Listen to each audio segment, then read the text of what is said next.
So this is the art and heart of menopause.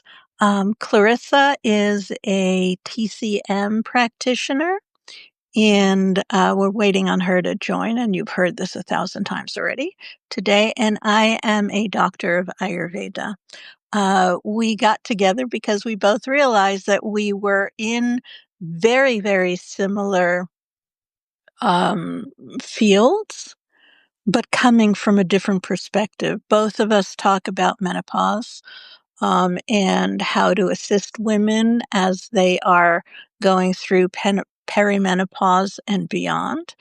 Um, and we realized that most of the discussion was happening based on um, Western or allopathic medicine, meaning that dealing with menopause is about um, basically just dealing with hormones.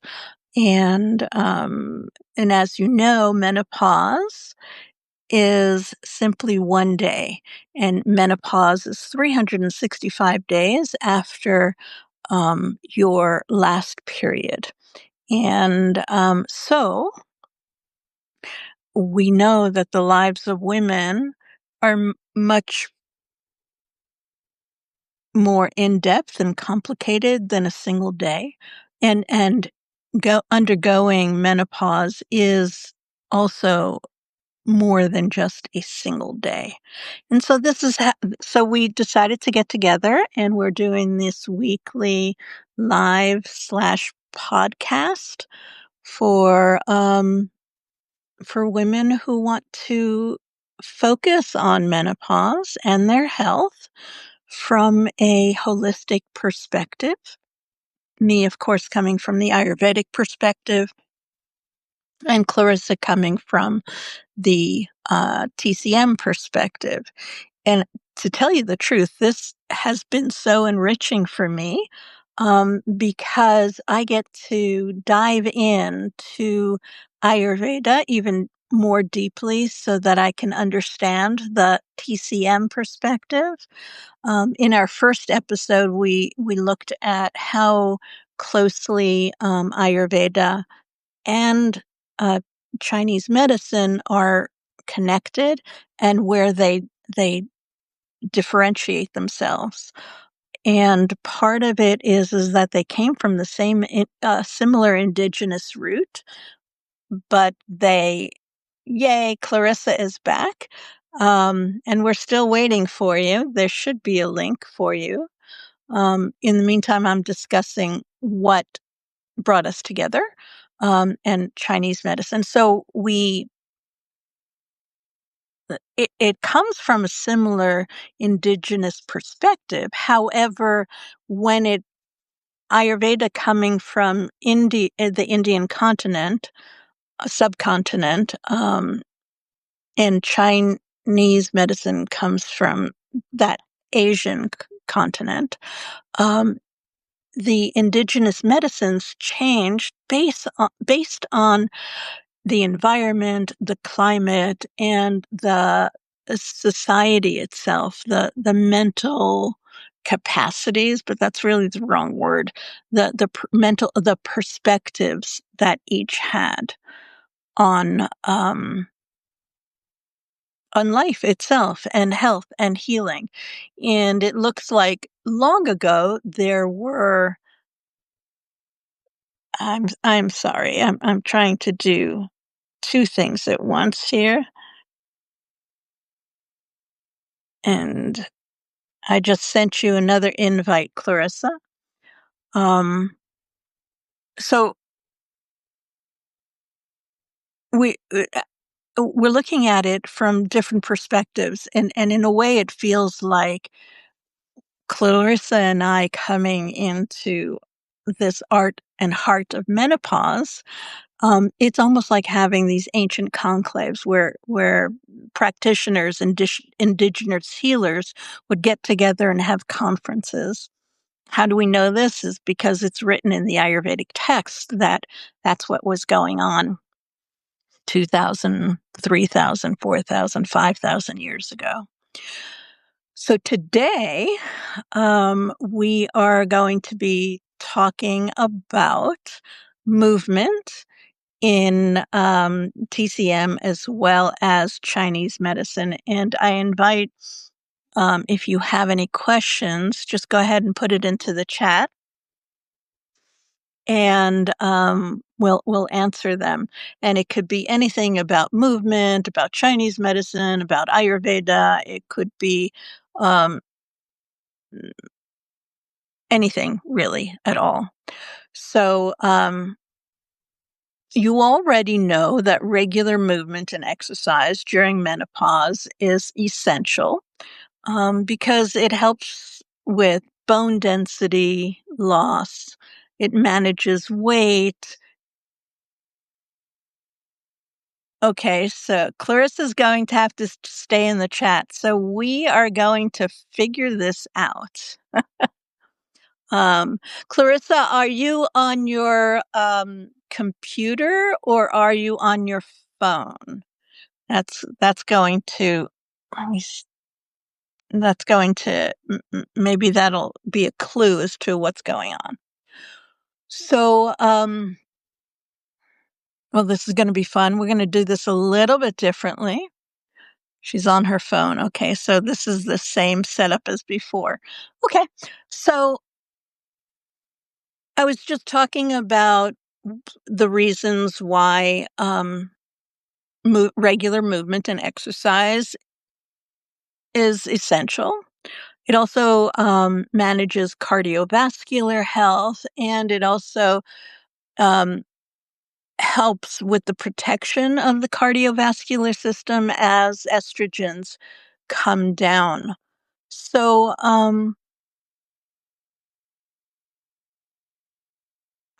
Clarissa, I'm going to talk about what does Ayurveda have to say about movement and exercise, and you can go ahead and type in what does TCM say about movement and exercise.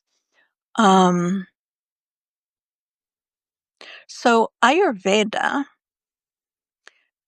you know, truthfully, I want to start from an earlier perspective. I want to talk about life in general. So never before have we had a class of humans that um, that were so-called upper class, meaning they didn't do physical labor on a regular basis.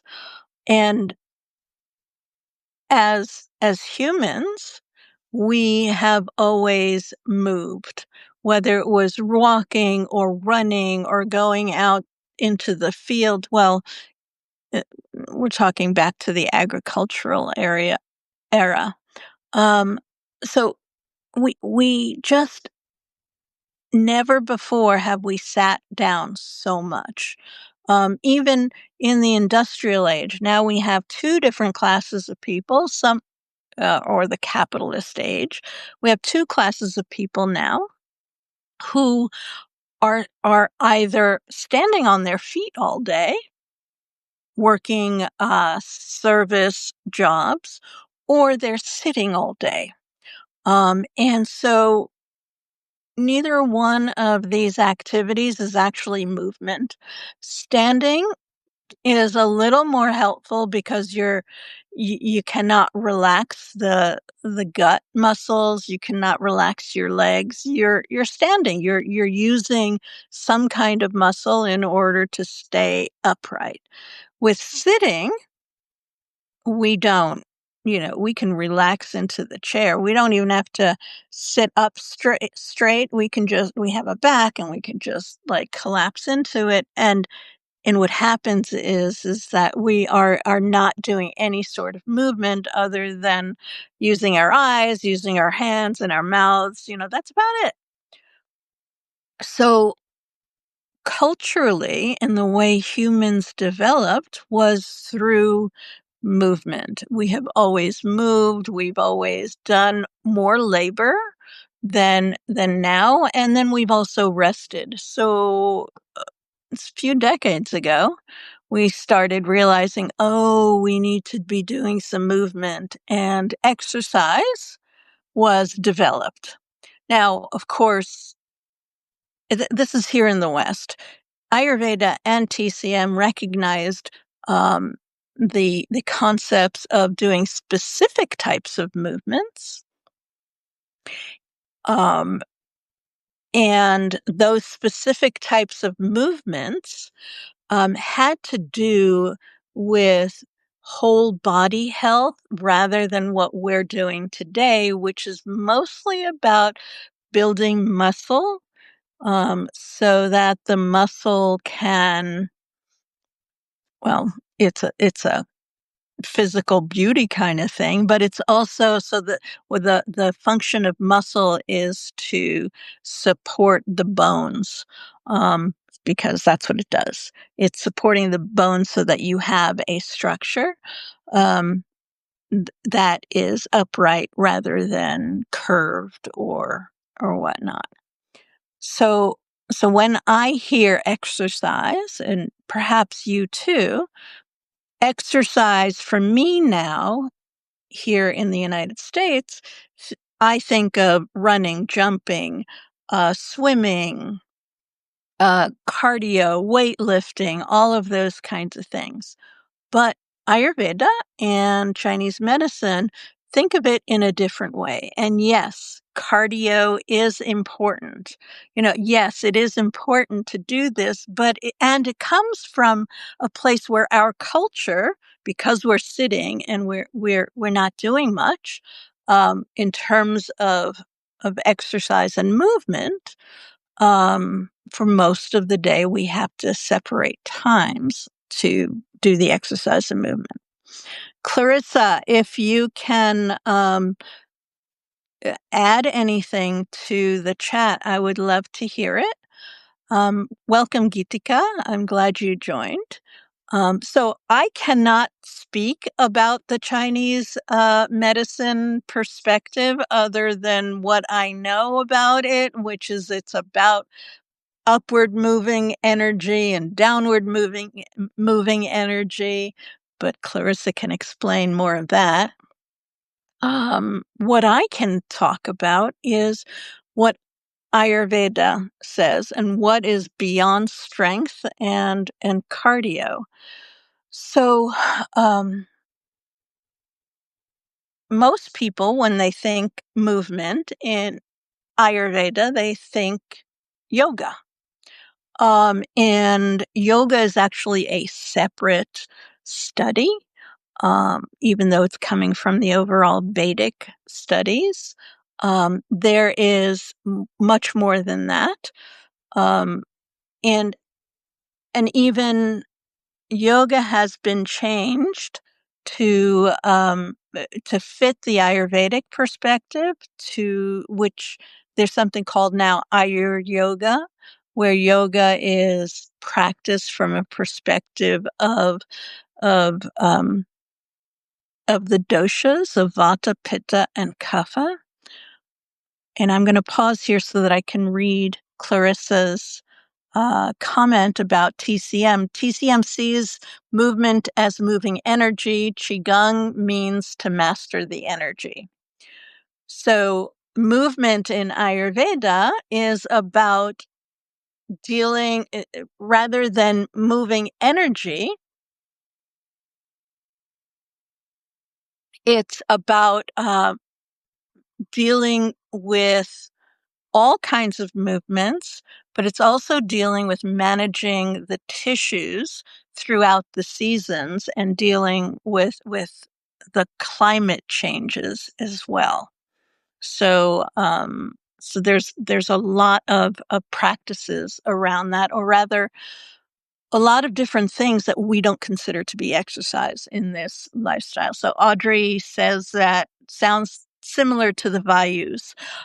So for those people who don't know what Vayu means wind. Um, and so Vata, which is one of the doshas, which is air and ether or space, if you will, um, it governs movement in general. And so, yeah, in a sense, Audrey, you're absolutely right. What we're dealing with is the movement of all sorts of everything, whether it is energy or physical form. Clarissa, do you have anything else that you want to say about exercise or movement in TCM? So one of the things that is super important when we're dealing with these different cultures, mainly today's culture versus these ancient cultures, we have this concept, and it's happening in menopause a lot. I see it from various perspectives of women saying, "Oh, we need to exercise and we need to do a lot of strength training," but which is true. We do need to do some strength training. The problem with it is that they're still bringing this no pain, no gain culture into the understanding of what it means to exercise and do physical movement. And no pain, no gain has never served women at all. It doesn't serve anyone really, because all it does is damage, because pain is a signal that there's damaging happening to the body. And so that's not acceptable. Um, Even building of muscle tissue is not um, it is scarring the muscle, which means that we're tearing the muscle tissue in order to build the muscle. So in some way we're damaging it, which is why you will see many bodybuilders who have absolutely no flexibility, because which is damaging in and of itself, because if you don't have flexibility, then you don't have access to many types of movements. So Clarissa is saying um, the same as with Qigong, movement can be internal as much as external. Yeah. So again, the concept of having to deal with exercise, which is very external. We're looking also at the internal perspectives. And there are a couple of different ways of internal perspectives. And I think that Qigong goes more into the internal energy perspective, whereas quite often when we're looking at movement from an Ayurvedic perspective, which is in and of itself a little more physical. Yes, there are very etheric aspects to it. There's the mental, the emotional aspects, but we're looking at internal physical, which is moving of the lymphatic tissues. So Clarissa is saying that strength training is unnatural and repetitive, which is very different from how we move naturally. And that's the point, is that we need to be moving naturally. And that's how we started off, and that's how I started off this conversation. It is that we naturally moved, whether it was going to water, to swim so that we could bathe rather than standing as in a shower. So we were swimming, or we went to get water, or we went to get wood and lifted wood and bundles of and lots of water. Water is really heavy, to bring it back to a place where we could use it for food. So we were constantly doing some form of movement, which was done naturally. We did not move to the point of exhaustion. So there's a principle in Ayurveda, which is that, and this comes from the Ashtanga Hridayam, which is the third great text of Ayurveda. There are 6 great texts, and this one is Um, looks like it was written in Kerala, and it has been practiced by Keralans since it was brought over by Bhagbat, who was probably a Buddhist. So there's a lot of interesting correlations there. Anyhow, um, so in the Ashtanga Hridayam, under the chapter, the second chapter, which is about dinacharya. Dinacharya is about daily movement. They speak about only doing exercise to 50% of your capacity. Okay, let me repeat that, 50% of your capacity. So if you've hit the pain perspective, you've gone too far. And the suggestion is that you do it daily. You don't stop. You just continuously do it daily. Audrey is saying, yes, functional versus specialized movement. And yes, we can always do some specialized movement, because there are forms of dance and activity that we want to be able to do the specialized movement. But during perimenopause and menopause, most of us, what we really need is we need to be nurturing the body. So we want to focus on natural movement and functional movement rather than specialized movement. It's like as we age, we lose the capability of sitting on the floor and getting up from the floor. That's mainly because of our chair problem. And so we lose our core strength in order to do this. And the studies are showing that the inability to stand up from the floor without help is an aging factor. Clarissa is saying, and mindful movement that uses appropriate effort. And I'm not 100% sure if that's a full sentence or not. But yes, so I'm just going to add my thoughts onto your comment that yes, mindful movement that uses appropriate effort. That's exactly the point. Is that we are moving, although we are moving with appropriate effort, which is why Ayurveda says 50%. So if you're doing 50% every single day, eventually that 50% increases and you have more capacity for the movement or for the exercise. Mindful movement, now that's a very interesting, it's slightly different from exercise. And especially the ones that we do here. Mindful movement is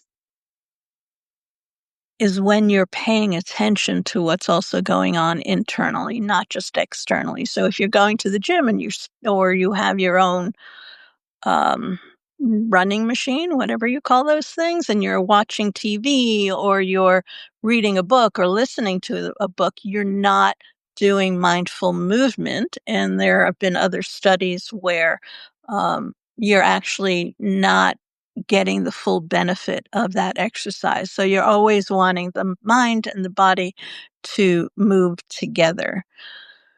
So, what is appropriate effort? So, I spoke about it from an Ayurvedic perspective, and I don't know what that means in Chinese medicine, but I do know what it looks like when, and they state this in the text.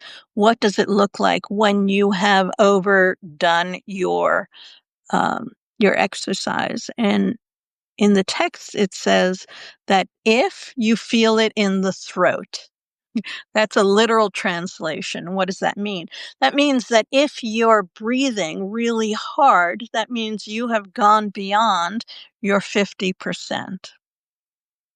So if we compare it to what we hear today, it's completely um, it, it, it, it's completely different. And I think that our go, go, go, go, go society, especially women, go, go, go, go, go, we think that if we hit that for a long time, that place where we are huffing and puffing, that's good. But in Ayurveda, it says that that's actually damaging. There are also, in Ayurveda, we're also looking at mindfulness from a perspective of who is it that's doing it, what time of day, whatever that exercise is being done is, and what the season is of that day. Not what the season is. So in general, Ayurveda is looking at winter and spring as the seasons in which you want to do most of your heavier type of exercises. Um, Same for, and Clarissa is agreeing that it's the same for TCM, knowing if we have pushed past our limits. Clarissa, I'm wondering if how do you know when you've pushed past your limits? Because in Ayurveda, we're not only talking about extra breath, but we're also saying if you're exhausted afterwards, you've pushed past your limits. If some people have fainting spells after it. I remember when I was a marathon runner, um, I also I realized that I had overdone it. As a predominant Vata Pitta, they're kind of equal for me. Um, that running marathons, although I absolutely love doing that, it just pushed me way past my limit, and I would be exhausted after daily runs. Um, it, yes, I was exhilarated for a little while, and then the decline started happening after about 6 months or a year. So, Clarissa, what how do you know when you've pushed past your limits? So I'm just going to keep chatting until I see some response. And I hope Geetika and Audrey, you guys have questions about this. If you want to bring anything up, feel free. So Clarissa says exhausted or feeling discomfort, uh, or are forcing the exercise. I was wondering if you were speaking a different language. Audrey, thank you. Yeah, please ask some questions here. So one of the things, because Ayurveda has been so closely connected to yoga, and yoga is actually bringing Ayurveda into to the West. Unfortunately, it's also twisting it somewhat so that it fits this model of beauty and health that is very difficult to maintain and only really great for younger people. Although you can do practice yoga throughout your life, you want to it's the way you're practicing which is important. So we don't want to do exercise that raises pitta or raises heat in the middle of the day, in the middle of the summer. This is going to be heart attack territory. Also, doing too much forceful exercise for a young person also is not a good thing. Um, and we're also sadly seeing that in top athletes who are young and having heart attacks. It's because they've pushed the body beyond where necessary. Excuse me, I'm going to have to take a little sip here. So I've been talking for a half hour straight. My voice is feeling it. So we want to do appropriate exercise at appropriate times. So spring and winter are the times when the body is its strongest, so it can handle the stronger exercises. Um, and Clarissa is saying Qigong is a pillar of Chinese medicine that in the West has become separated into exercise, which is only a small part. Um, yeah, that's I kind of see the similarities of that with yoga and Ayurveda, but I think it's more profound in yeah, exactly, Audrey. Just like yoga. The except for the fact that qigong, at least in the West, I don't even see it as Chinese medicine. You know, I think of Chinese medicine as acupuncture and herbs and cupping, maybe. You know, but yeah, exactly. So it absolutely has been separated. Ayurveda, it's separated in the sense that there is a much larger body of knowledge within the Vedic system. And so different sciences, I think 16 sciences altogether, are connected in this wisdom. And Ayurveda simply deals with the study of life and its changes from a more physical perspective. It touches on these other sciences and philosophies, and a practitioner like me will draw in information from those things. So I will provide yoga exercises or swimming exercises or all sorts of other exercises but it has to be framed within the who is it for? Is it good? Is it helping? What are we using it for? What is it that we're doing? It's not just about the cardio. So, for instance, I will often give a lot of inversions to people because most of us are not inverting. And the first tissue of Ayurveda is called rasa dhatu, which is um, the a blood tissue, not red blood cells, but the white blood cells along with the lymphatic tissues. And the lymphatic tissues do not have their own um, movement. It uses muscle in order to move.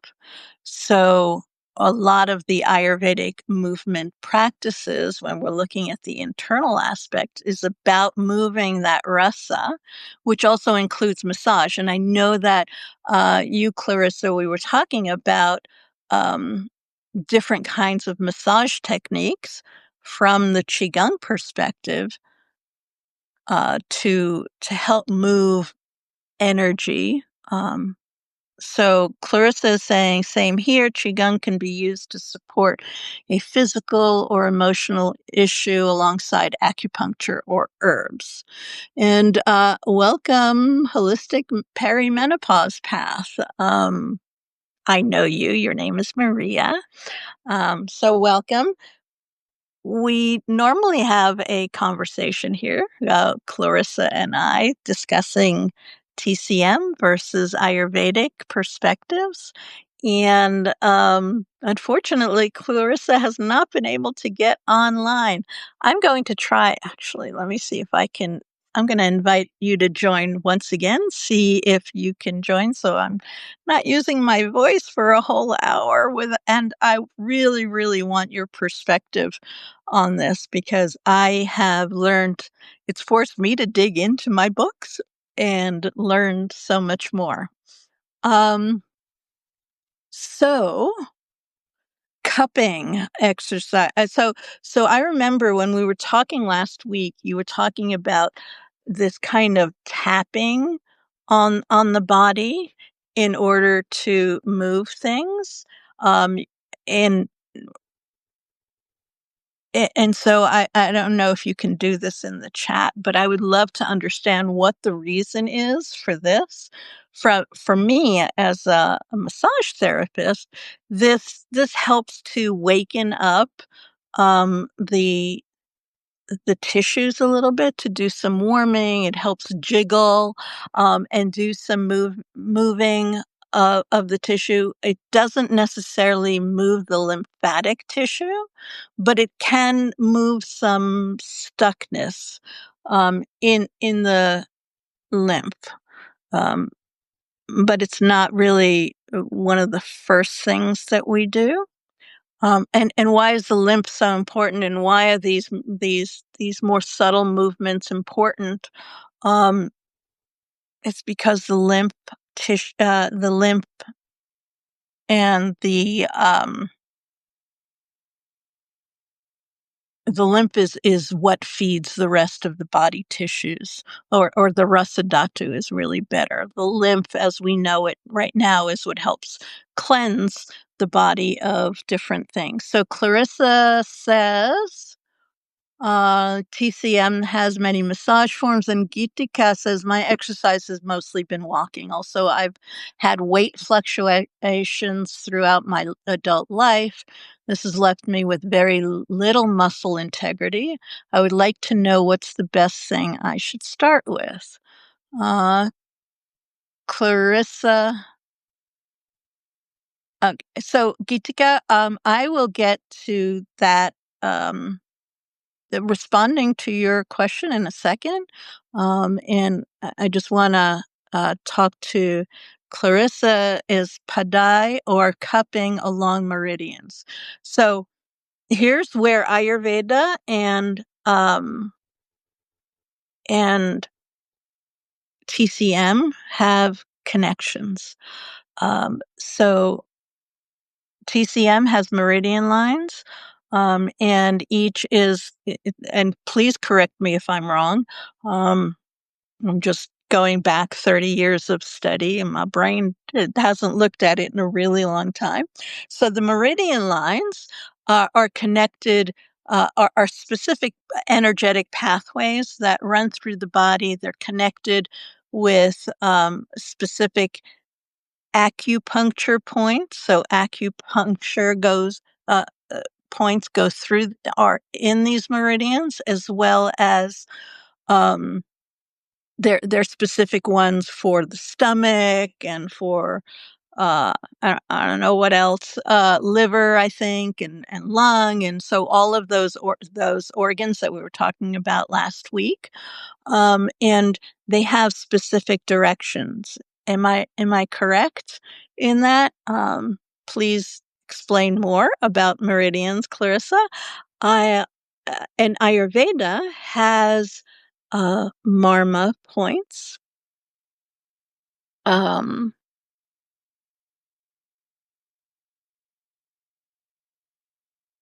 as well as and now my brain isn't so those of you who are in Ayurveda, please tell me what the energy lines of Ayurveda are that are connected to the chakras. Um, so Clarissa is saying lymphatic massage and pressing along meridian, as well as acupuncture on organ points. So so the chakra, so there are major and minor chakras in Ayurveda, and that comes from, again, nadis. Thank you, Audrey. Nadis are what are the Ayurvedic, and Gitika are the Ayurvedic equivalent of meridian lines, and they're slightly different as well. Um, so where was I going with that? My brain. Okay. Um, so Clarissa is saying, yes, we have meridians that are paths where chi flows. And Maria said, my brain also decided to lose that word for the moment. Yeah, for me, as far as losing brain words. I speak 3 languages, and sometimes those languages don't gel well. And now that I'm adding Chinese concepts into Ayurvedic concepts, it's kind of like, or Sanskrit. It's like, brain doesn't want to work. And there's no shame in it because these pathways, as we were talking about, if they don't get used or just starting to be used, it's it's it's going to go away, or it's going to sputter, as I call it. So sometimes it's just sputtering. Geetika, I don't know. I see your chat. I have no idea what, I don't know. It would depend on what kind of device you're using. Right now, Clarissa is having a challenge getting online, but she's on her phone, but apparently she can't get up here. Don't know why. So I wanted to get back to movement. And the larger movements, and maybe responding, to what exercise is right for you. And that's really important. And get back to Geetika's question about walking. So walking is one of the most natural movements that we can possibly do. Um, and my question about to you, Geetika, is what do you mean by muscle integrity? Um, does it mean that you have no strength or that you're losing muscle? Can you give me a little bit more information? A lot of times, and this is how any holistic practitioner starts working when we're talking about things, is that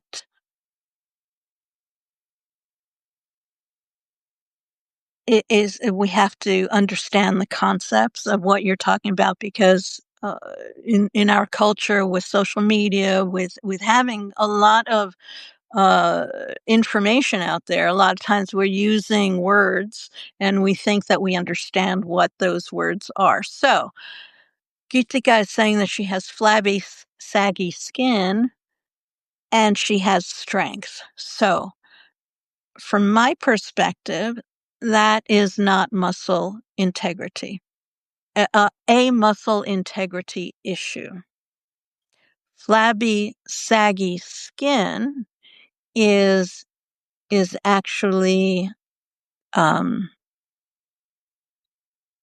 kapha issue, or you have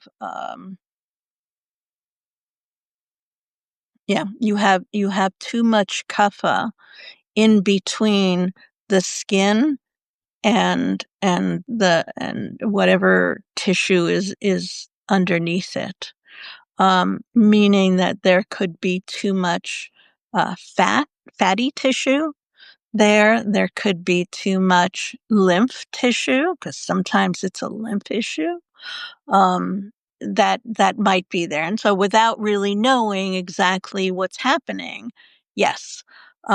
So my suggestion, and I think Clarissa, from having a better perspective of this, what I would do is more, she says, I am kapha, and I assumed it's because of the weight fluctuations. So weight fluctuations does have some effect on the skin as we get older, right? So what happens is the skin no longer can conform to the tissue as easily to the tissue underneath. So the higher the weight fluctuation is, the less it's going to contract to the form underneath, the harder it is for it. It's just not as flexible. Its job is simply to cover. It's kind of like a balloon, right? So if you deflate a balloon and then try to, you'll see it has these ripples after it's stretched, and then you add a little bit more air. So it does that sort of thing. Um,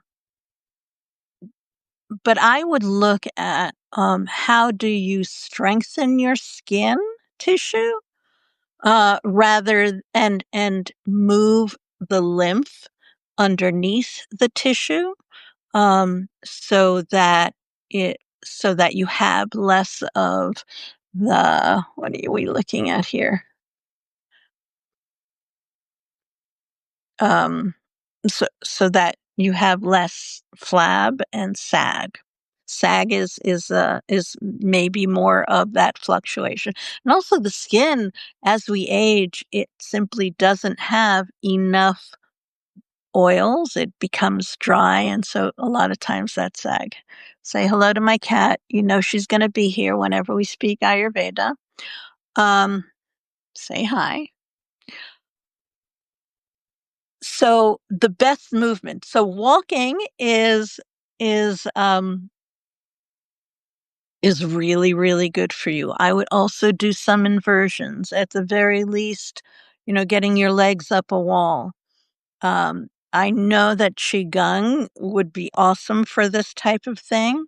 Um, and you can do lymphatic massage with appropriate oil. I would probably it's hard for me to say what type of oil, but some sort of an oil that is not too heavy, obviously, and is somewhat warm, and move it up away towards the heart. So you're doing massage movements that are, when you massage, it's about the weight of a dime. Um, yeah, legs up the wall. Not only legs up the wall, but you can also support the back and like put like a a um a triangular shaped pillow underneath your hips so that your body is doing more of a this kind of thing rather than I'm not this not a this kind of thing. So this is legs and this is the body, but it's more of, the body is lifted a little bit. Um yeah, and the thing is that if you have strength, the what you want to do for during menopause or perimenopause is you want to maintain that strength because it's very, very easy to lose that strength. As we age, we become more vata, and which means that we become more irregular. Vata is actually the weakest of the three doshas.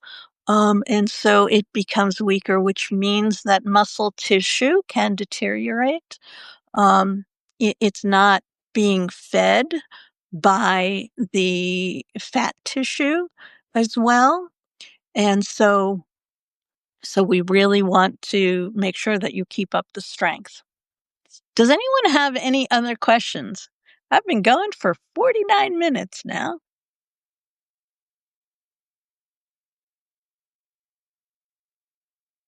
Mm. Clarissa is saying that slow women centric Qigong that strengthens the heart center with lots of balancing to strengthen the legs. Um, and Clarissa has video. I think she's doing some classes, and videos on Qigong. I think they're online. Correct me if I'm wrong. Have you started that program yet, Clarissa?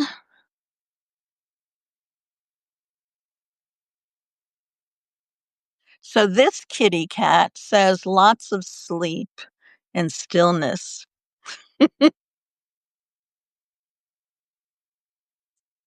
Maria's asking, I'm wondering how long you recommend holding inversions for to maximize the benefit of lymphatic draining.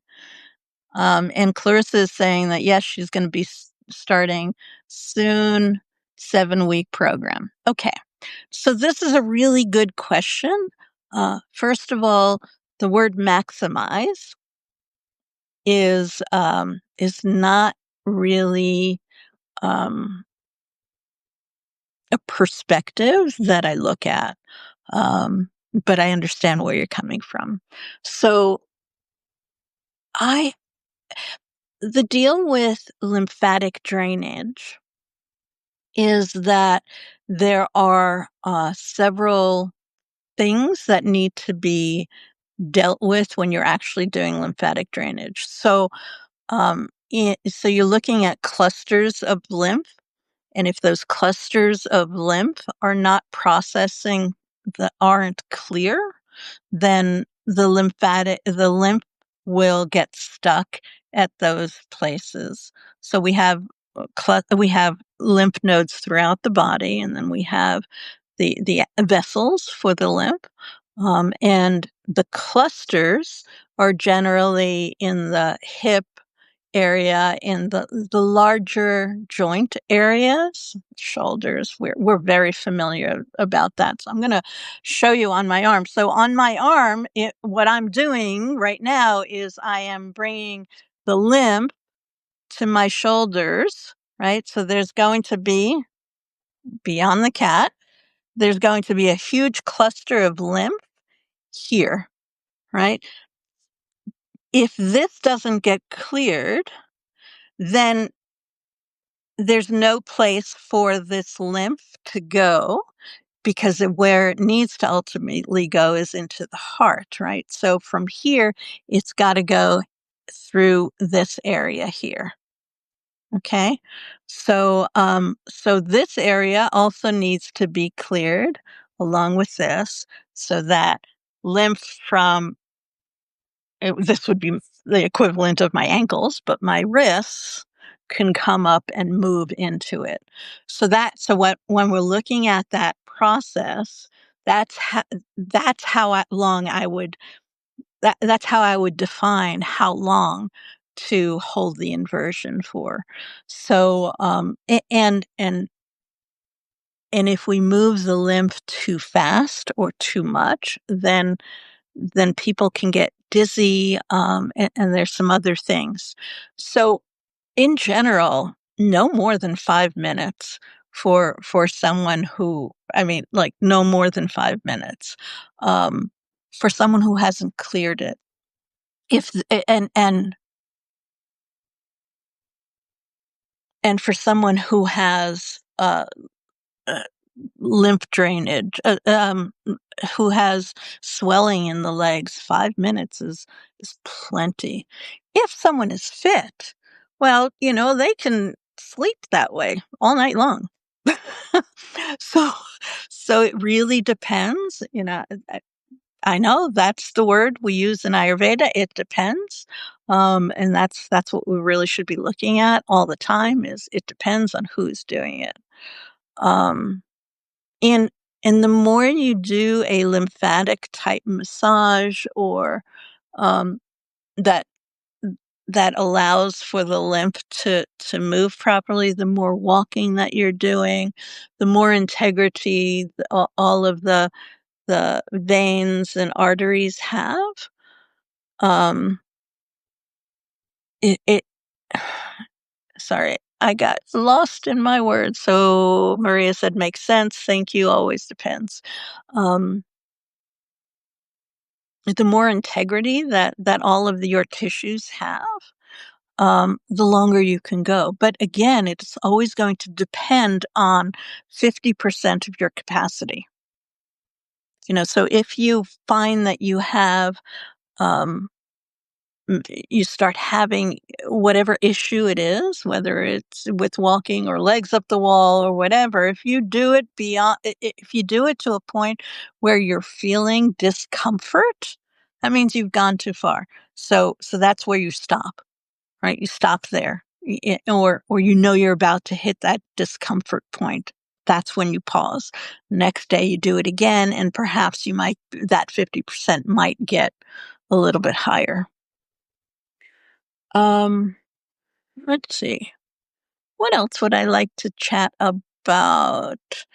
Um,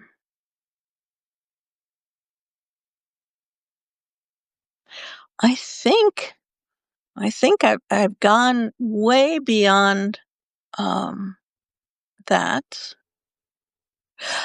And there's also this concept of movement of the mind for the mind as well, and that's kind of an important thing too. Um, and that's kind of where Clarissa is at with the Qigong, because um, and even exercise itself, it helps relax the mind quite a bit, because we feel strong, we feel healthy, we feel good, and so that allows for the mind. And we also know that depression, and I'm not talking clinical depression, from an Ayurvedic perspective, Kapha people have more of a propensity for depression. Um, but there are different types of depression, which is pitta based and vata based. I know I'm talking to an audience here who knows Ayurveda, so I'm going to not explain so much. So, um, the thing that's best for kapha is movement. So the thing that's best for depression is movement, which moves the mind. Clarissa is saying Qigong is very much a meditative practice. And that's kind of what yoga is, right? So yoga is meditative, in its highest form.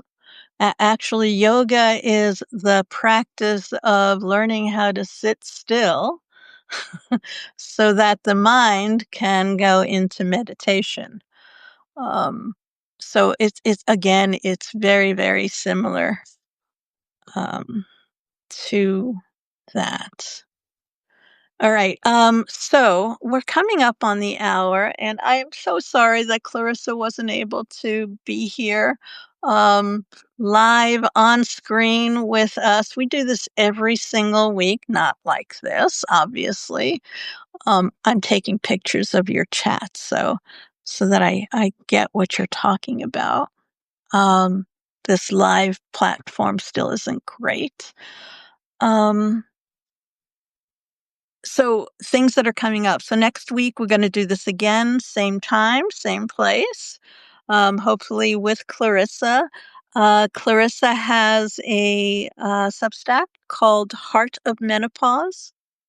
I am Heart of Menopausing, and I've got a couple of things coming up soon. As far as things that you can participate in every single month, I do a make ghee with me for the new moon. And so that's coming up on the 28th. It's a Saturday and it's free for everyone to come in and join, be with a bunch of women making ghee for menopause or for everyday use. But in menopause, it's really good to ingest ghee. I also have created a little assessment so that you can discover what your perimenopausal dosha is, which is a really lovely way to figure out what's going on, because a lot of times dosha quizzes are basically confusing, yeah, or expensive because you have to go to a doctor or an Ayurvedic practitioner, and it's very subjective. And so this is about where you are right now. And I am right now, this is like my latest and greatest thing after years and years in the making. I've opened up my Art of Menopause Ayurvedic membership. And this is, it's a year-long program where we go through the seasons, and we manage Ayurveda. Well, we manage menopause rather through the lens of Ayurveda. Uh, for a really long time, I've been trying to figure out how to uh, make it easier for women to practice and bring Ayurveda into their lives without it being ridiculously expensive. So we're starting that, and the kickoff workshop is on the 21st, which is the solstice. So we're going to look at what the solstice means for us as women, as well as what it means in Ayurveda and beyond that. Okay, so thank you, Clarissa. um, Geetika, I hope you can join us on during for the membership. It's a year long, but you can also join by season, and seasons are 2 months long. Ayurveda has 6 seasons. And yeah, thank you again. I'm going to say farewell until next week. Please do join us.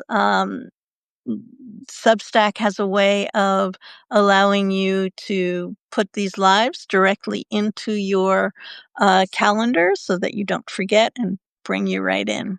Okay. See you next week or around Substack.